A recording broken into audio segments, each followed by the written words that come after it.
മാറ്റം കുറിച്ച് നമുക്ക് കൊണ്ടുവരാൻ സാധിച്ചു. എന്ന് മാത്രമല്ല, അറബി ഭാഷ തത്തമ്മ പൂച്ച എന്ന് പറയുന്ന പോലെ പഠിച്ചാൽ പോരാ, അതിൻ്റെ ഗ്രാമറും ബാക്കിയുള്ള കാര്യങ്ങളുമെല്ലാം പഠിപ്പിക്കണം എന്നുള്ള നിലപാടിലെത്തി.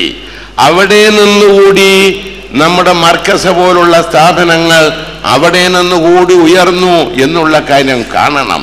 ഇവിടെ ഉണ്ടായ വസ്തുത നാം കാണുന്ന ടെക്നോളജി, അതുപോലെ മതം, അതുപോലെ തന്നെ നമ്മുടെ ഭൗതികമായ വിദ്യാഭ്യാസം, ഇതെല്ലാം കൂട്ടിക്കലർത്തുകൊണ്ടുള്ള ഒരു വിദ്യാഭ്യാസ പദ്ധതി ഈ മലബാറില് അല്ലെങ്കിൽ കേരളത്തില് മുസ്ലിമീങ്ങളുടെ മുമ്പിൽ വെക്കാൻ കഴിഞ്ഞ ഏക സ്ഥാപനം ഈ സ്ഥാപനമാണ് എന്നുള്ള കാര്യം. അതാണ് നാം കാണേണ്ടതായ വസ്തുത.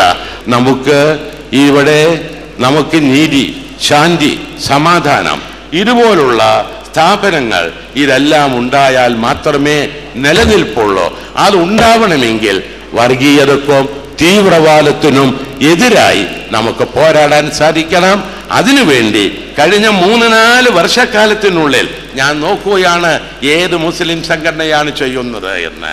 അത് ചെയ്ത ഏക സംഘടന ഈ AP ഉസ്താദിന്റെ സംഘടന മാത്രമാണ്. അതുമായി നിങ്ങൾ മുന്നോട്ട് പോകണം. നിങ്ങൾക്കുള്ളൊരു സവിശേഷത, നിങ്ങളൊരു രാഷ്ട്രീയ പ്രസ്ഥാനത്തിന്റെ വാലല്ല. അതുകൊണ്ട് നിങ്ങൾ പറഞ്ഞാൽ ജനങ്ങൾ വിശ്വസിക്കും. അതുകൊണ്ട് ഈ സമുദായത്തിനെ ഈ വർഗീയവാദികളിൽ നിന്ന്, തീവ്രവാദികളിൽ നിന്ന് രക്ഷപ്പെടുത്താൻ നിങ്ങൾക്ക് കഴിയട്ടെ എന്നാശംസിച്ചുകൊണ്ട് ഞാൻ എൻ്റെ വാക്കുകൾ നിർത്തുന്നു.